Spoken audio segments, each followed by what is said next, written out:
Hey guys, Preston and Matt here with our Nomad November video update. And you would probably, if you're one of our constant watchers, you would realize we did not have an October video update. There's a good reason for that. Matt and I both tested positive for COVID-19 last month. Matt was lucky enough to not have any symptoms, while myself, I got pretty sick, had a moderate case, didn't have to go to the hospital or anything like that, but had to stay quarantined, of course, with our families for a couple of weeks. It meant we had to close the Outpost, stay out of the office, work from home when I was able to work, and Matt, of course, worked from home, and it was interesting. But I just wanted to give that personal update as one who was sick to let everybody know my wife Rachel did not get sick. Our daughter Allie did not get sick. Nobody in Matt's family tested positive or got sick. And thankfully, and I really mean this in a season of thanks here, that I'm very thankful that nobody I came in contact with developed any symptoms, and everybody's doing okay. So we did have a season away from the office, so we missed you last month, but we're excited to fill you in on what God has been up to in the time in between.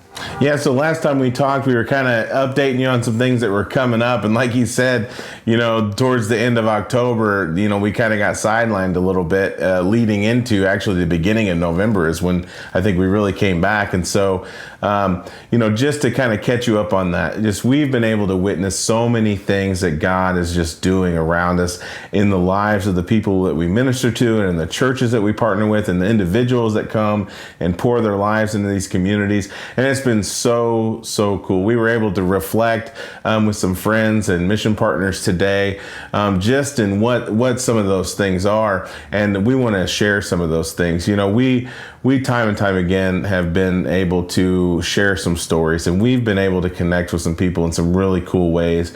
And we haven't done a Nomad story in a little bit, but we want to share some of those stories too. We have a friend that we met, and she was kind of had run into a situation with a new living circumstances that had just led her to make some decisions that were just destroying her life. And we were able to just come alongside her to encourage her. And we were able to actually give her a ride and get her into a safe place, kind of far away from the circumstances and the situation she was in. And she was able to connect with a friend of ours who is a missionary who's on our board of directors. She is actually a partner with ours too. She works at Recenter. She was able to connect with her and pour into her. And this has been a really cool thing to see her get to a safe place, to get healthy. The last I checked, and she was sober, and she was getting to engage people and kind of build some new relationships. And so we just want to share that with you. And there's so many things like that we've been able to see over the last 2 months. It's just been so cool. Yeah. Case in point, we were invited to take part with a local ministry that has been a youth outreach to troubled teens mostly, trying to connect with them, get them plugged into different, whether it was sports or job training or give them tutors for school, just really trying to lift them up. And over the years, that ministry has kind of changed form and whatnot. And we have seen recently how God, I'll say this organization invited us to come and do some teaching about once a month and interact with these kids and have some small group time with them. And they're really great kids who've been a part of this program for 7 or 8 years. So a lot of them are getting to the point where they're about to graduate high school. And the board of directors of this organization has really just been praying on how they can help these kids finish strong. And we've started to notice the way that God has allowed us to come into this situation with this organization at just the right time. And we're seeing how, not just with this organization, but with several other churches in our neighborhood, God is putting on the hearts of the ministers there the very same thing, that they need to be reaching out to kids who are in trouble, kids who need to get connected with loving adults who know Jesus and connected with one another. So I think, we were counting up how many different churches are involved. Matt can fill in a little more about this meeting they had, but basically these church leaders, business leaders, teachers in the community are coming together to really pray and think through how God wants to connect with and lead these kids who really need some connection. Yeah, this was a great moment the other evening where a committee of community-minded people, of believers who want to see the gospel just informing and transforming this community is coming together to see how they can to work together in all these different ways, in so many different facets, under the banner of Christ, under the banner of unity. And it was so cool to see what God is doing, because like Preston said, it's not just one church doing something. It's several churches, several organizations, several people who are teachers. There are people that are a part of the local government, those types of things coming together to find ways that they can support one another and to support the things that are going on, to connect these students. So the students don't just have one place that they're being poured into from. They have a whole network, a whole community of people who are just wrapped around them in love. And to see what that looks like for that students is so encouraging. And we have been able to see what that looks like, for some of the people that we minister to that are homeless or in these poor neighborhoods, these adults. But now we're getting to see like what this looks like for the students who can benefit from this unity amongst believers in this way, to just encourage one another as they encourage these students. And that is, I think God is just doing something very powerful in that. We're very excited to be a part of that. In this ministry, we get asked a lot of questions, and there are a handful that are like the usual questions, like, should I give somebody money? Are you guys looking for like clothes, donations? But one that we get asked often around this time of year is, what do homeless people do in the winter? How do they survive in the winter? Because as it gets cold, they're bundling up and they're connected to the ministry, and then go, oh wait, there's all these people who may not have a coat, they may not have a warm place to stay. What do they do? So we talk about it every year, for the past 3 or 4 years. The local homeless coalition in southern Indiana, they sponsor what's called the White Flag Shelter from November 15th through April 15th. So that any time that the temperature or even the wind chill at night is going to be 35 degrees or lower for 4 consecutive hours, they open up this shelter.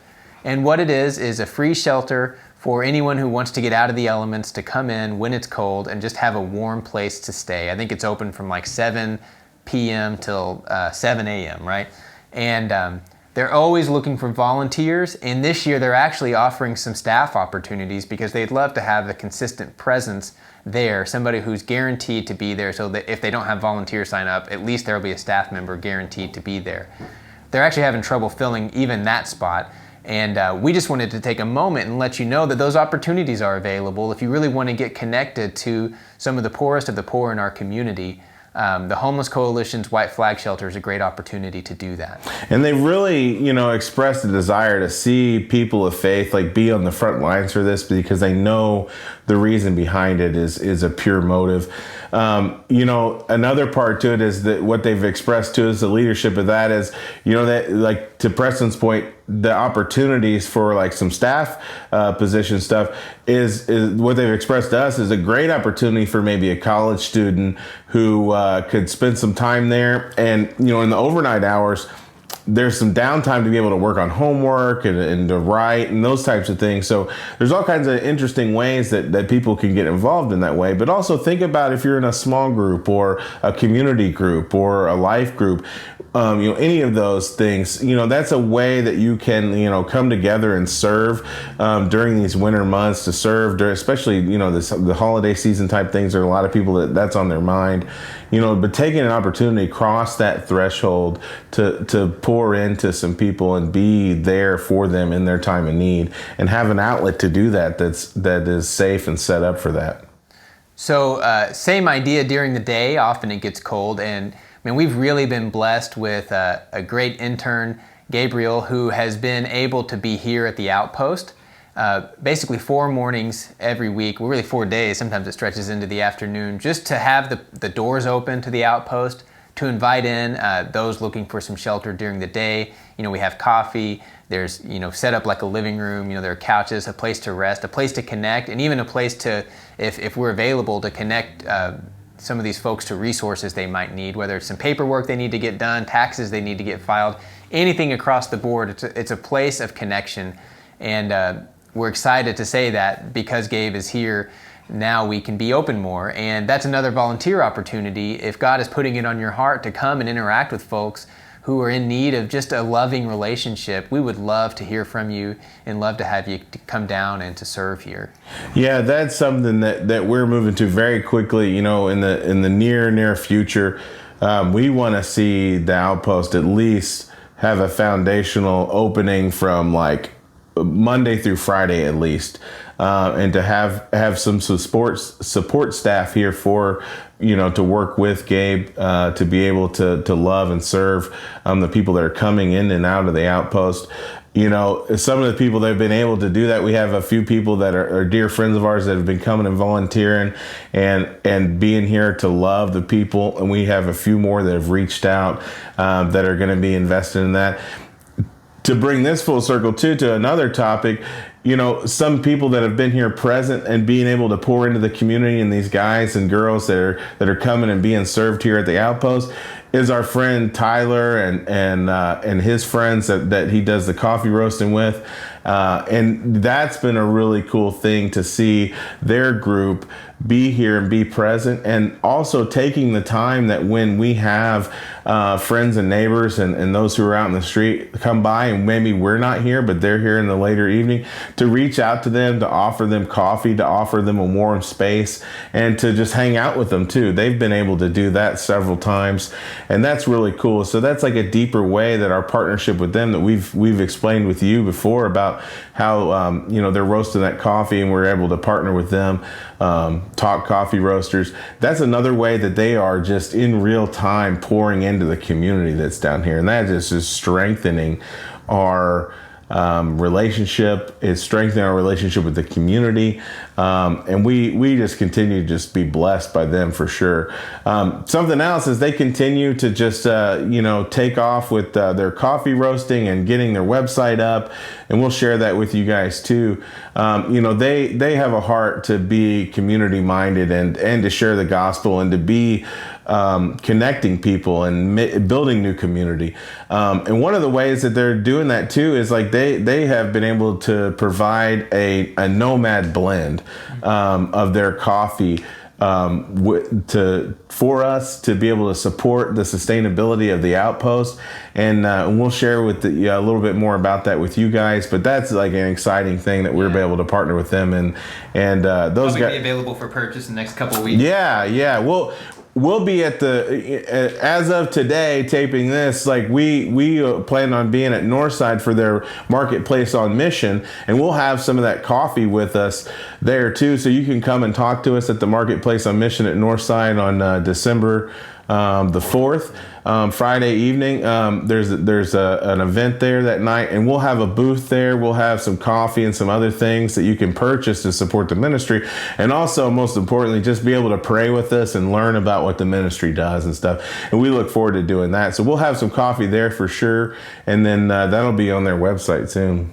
So to just kind of wrap it up, I wanted to say, I know some people knew I was struggling with being sick and prayed for me and prayed for Matt as he was wondering, am I going to start getting sick or not? But we know that so many of you, beyond just praying when we're sick, have prayed for us and our families, prayed for our provision, prayed for God to give us wisdom to know how to lead this ministry, prayed for the people we serve, and we are just so sincerely thankful for your commitment to continue in prayer, pleading with God on our behalf and with us for those that we serve. Just thank you for being willing to cry out in prayer. We really, really mean that. We are so thankful.